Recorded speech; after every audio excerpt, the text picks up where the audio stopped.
Nasubukan nyo na ba yung ganitong luto mga kajak? Napakasimple, madaling lutuin at napakasustansya. So for today's video mga kajak, tara samahan nyo akong magluto ng swam mais at piniritong isda. Tara magpapainit muna tayo ng mantika. At kung nagtitipid kayo dahil sa napakamahal ng bilihin ngayon, pwede nyo itry itong recipe na to. Grabe, nakakamiss yung mga ganitong ulam. Nung bata pa ako, madalas akong lutuan ng ganito ng mga magulang ko.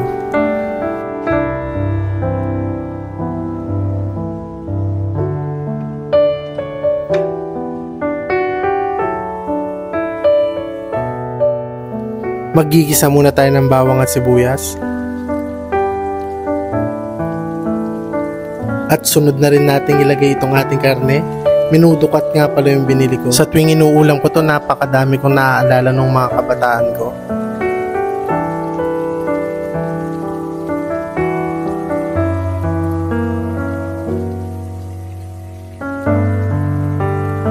Ayan, ihalo-halo lang natin hanggang sa maging golden brown na yung ating baboy.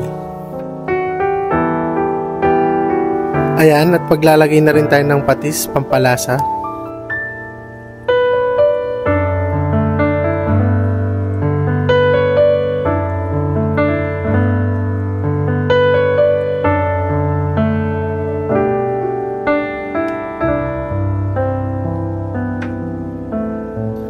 Ayan, at maglalagay na rin tayo ng mais.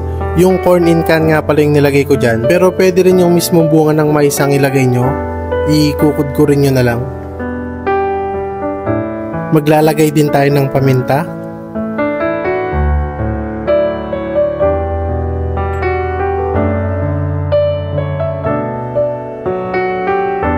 At ilalagay na natin ang ating tubig.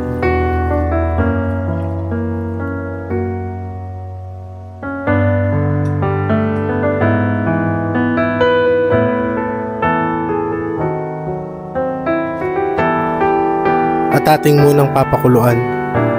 Ayan, kapag medyo lumambot na yung ating karne at kumukulo na, pwede na nating ilagay yung ating malunggay. Napakadaming bagay na hindi mo na pwedeng maibalik, pero pwede mo pa rin gawin.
Magpipirito na tayo ng isda.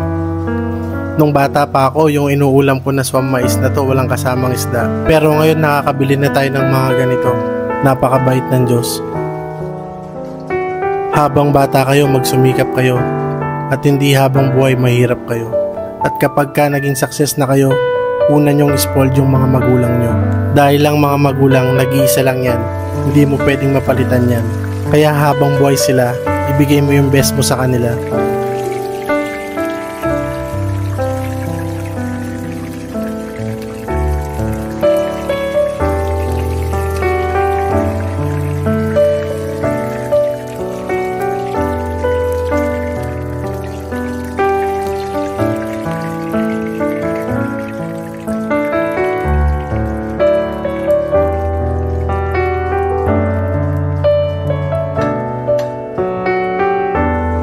At ayan, luto na ang ating swam mais at isda.